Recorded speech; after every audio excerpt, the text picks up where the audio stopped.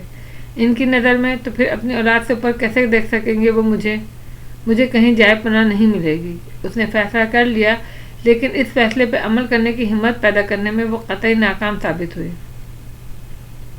اس کا اندازہ اسے اسی رات ہو گیا جب باچا جان کے کمرے میں اسے کاغذات پر دستخط کرنے کے لیے طلب کیا گیا۔ اونچی چھتوں والے بڑے سے کمرے میں پہلا قدم دھرتے ہی اس کی ریڑھ کی ہڈی میں ایک سرد لہر دوڑ گئی۔ وہ سرد لہر اس قدر ظالم تھی کہ اس کا لمس پاتے ہی اس کی ریڑھ کی ہڈی نے اس کے وجود کا بوجھ اٹھانے سے انکار کر دیا۔ باچا جان کا اس طوفانی وجود اپنی بچی کچی دشوار سانسوں کے ساتھ اس کا منتظر تھا۔ وکیل صاحب نے بڑے غور سے اس دم فق ہوتی لڑکی کو دیکھا۔ چچا جان نے جیسے شکار کی مچان سنبھالی ہوئی تھی، ان کی نگاہیں مقدس کا نشانہ لے رہی تھیں، اور تایا جان اسے راستے سے ہٹانے کے لیے شاید کوئی سیاسی چال چلنے کا سوچ رہے تھے، اور بی بی جان ان پر ایک نظر ڈری سی ڈالنے کے بعد تو اس کی ہمت نے دل کا ہاتھ ہی چھوڑ دیا۔ کس حوصلے اور جرأت سے اس نے یہ ہمت مجتمع کی اور دل کے ہاتھوں میں اس کا ہاتھ دیا تھا، لیکن اب وہی ہمت ہاتھ چھڑا کے دل سے ایک ایک کر کے سیڑھی پھسلتی جا رہی تھی۔ دھڑام! اس کے گھٹنے بے جان ہو کر مڑ گئے۔ وہ فرش پہ گرنے ہی والی تھی کہ نرس نے آگے بڑھ کر اسے سنبھالا، باچا جان کے بستر کے قریب کرسی پر بٹھاتے ہوئے ایک ہمدرد بھری نگاہ اس پر ٹھنڈے ٹھار نیلے پڑتے چہرے پر ڈالی، اور پھر تعصب سے سر ہلاتی باہر چلی گئی۔ وہ انجان بیگانی ملازمہ شاید اس سارے قصے سے اس کی نسبت زیادہ واقف تھی، اور اسے اپنی کم آگاہی پر اور بے بسی محسوس ہونے لگی۔ لو بیٹا، یہاں سائن کر دو۔ وکیل صاحب نے قلم اور کاغذ اس کے آگے کیا۔ یہ تحریر ثبوت ہوگا اس بات کا کہ ایک عاقل بالغ آزاد فرد کی حیثیت سے تمہیں اپنے دادا کی اس وصیت پہ کوئی اعتراض نہیں، جس کی روح سے تمہیں اس خاندان میں صدیوں سے چلے آ رہے قیمتی نوادرات، زیورات اور اپنے آباء و اجداد کی دیگر نشانیوں کا وارث ٹھہرایا گیا ہے۔ تم ان کی حفاظت خلوص نیت سے کرنے کی پابند ہوگی، نیز تمہیں ان کی خرید و فروخت کرنے یا کسی غیر خاندان کے فرد کو تحفتاً یا قیمتاً دینے کی ممانعت ہے۔ ایک منٹ وکیل صاحب، تایا جان بے چینی سے اٹھ کر کھڑے ہو گئے۔ باچا جان، ایک بار اور سوچ لیجیے، آپ جذباتی ہو کر یہ فیصلہ کر رہے ہیں۔ لیکن باچا جان نے ان کی بات کو اندھونی کرتے ہوئے اپنی نیلی ابھری ہوئی زخمی رگوں والا ہاتھ آگے بڑھا کر وکیل کو کارروائی جاری رکھنے کا کہا۔ ان کا گود میں دھرا کپاتا ہاتھ جب آگے نہ بڑھا تو وکیل صاحب نے کاغذ ان کے سامنے دھرے اور قلم مزید آگے کر کے اسے تھمانے کی کوشش کی۔ قلم اس کی انگلیوں سے مس ہوا تو اس کی کپکپاہٹ بھی منجمد ہو گئی۔ اس کا بھاری ہوتا سر سائیں سائیں کرتا بے جان وجود ایک دم ایک طرف کو گر پڑا۔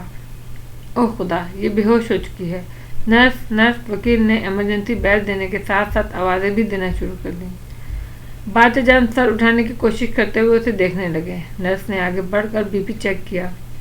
اوہ، بی پی بہت ہی لو ہے سر، ہائی بی پی کے مریض ہے۔ میرے پاس اس وقت لو بی پی کی کوئی میڈیسن نہیں، میں ٹیبلٹ لکھ کر دیتی ہوں، آپ منگوا دیجیے، ان کے ہوش آنے پہ دے دوں گی۔ وہ ہاتھ پیر سہلاتے ہوئے بولی۔ اسے یہاں ادھر لاؤ، باچا جان ہمت کر کر بولے۔ اس نے فوراً ہی انہیں کرسی سے بیٹھ پر ان کے پہلو میں لٹا دیا۔ سر، میں ان کے لیے جوس بنواتی ہوں۔ وہ باہر نکل گئی تو وکیل صاحب بھی اٹھ کر کھڑے ہو گئے۔ خان صاحب، مجھے اجازت دیجیے، میرا خیال ہے اس وقت یہ کام نہیں ہو سکے گا، آپ پھر مجھے طلب کر لیجیے گا، میں حاضر ہو جاؤں گا۔ اللہ حافظ۔